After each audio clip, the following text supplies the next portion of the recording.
What's up guys, I'm Max and in this video I will explain you how to get the perfect setup in the new F1 Manager game. The first thing I do is to do nothing setup wise. I want the default stats so I can show you what progress we make along the way. You have to keep in mind that the time in the garage to adjust the setup setting stays the same no matter how much you increase or decrease the value of the particular setting. As an example, it does not matter time-wise if you change the front wing from 5 degrees angle to 5.5 or 10 degrees. After the first run you can see that the setup is pretty horrible to start with. This is the time where my list comes into play. I will post the link of the list in the description below and make a comment where you can see all the things I implemented in this list. If you look to the right you can see that this list consists of how much one click to the right or the left of the car setup changes the driver setup confidence. If you look at the front wing for example, you can see that one click to the left of the front wing angle changes the oversteer at a medium level while it changes the traction at a very small level.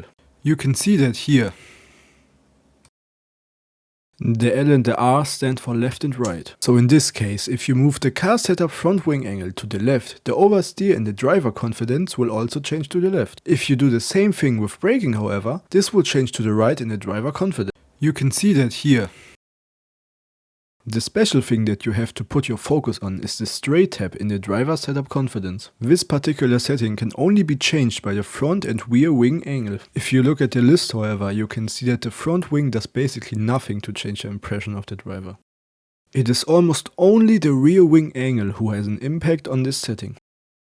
Therefore, the first thing you have to do is to get a great straight setup confidence like you see at the moment. With this you know that you have the correct rear wing angle and that you now only have to make minor changes at the front wing angle to get it perfectly right. What's also very important for you is that as soon as you get the driver confidence radio, you have to go into the pit lane since you don't want to waste any time before the next changes. After a few runs with Norris you can see that the straights are optimal. Therefore we now know that we don't have to change the front and rear wing angle anymore because like I said and like you can see in the list I made, these are the only one that affect the straights. Due to the knowledge we have now, we can start to focus on the other three components of the car setup. With that, it is now on you to test some things in order to get the best setup as possible. Due to the limited time in the practice sessions, you have to be lucky to get the 100% like you see here on my race that I did before in Saudi Arabia. With the knowledge you have now, you should be able to get about 95% of the confidence on a regular basis. Some tips I can give you is that like you can see in this list, toe out is a nice feature for only changing braking, stability and cornering.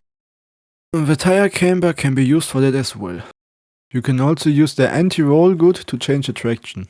Like I said before, you will also find these things in the description and in the comments below. Hopefully I could improve your knowledge of the setups in F1 Manager. I also hope that you could learn something about them. At first setups were also pretty complicated for me, but I think with the knowledge you have now you can make good setups yourself. If you have any questions, feel free to write them down in the comments below. You will certainly get an answer from myself. If you want to help your friends, feel free to share the video with them. If you look to the left, you can see me driving in F1 22 online lobbies with some dirty drivers, and on the right you can subscribe to this channel. Thanks for watching and see you in the next video. Cheers, Max.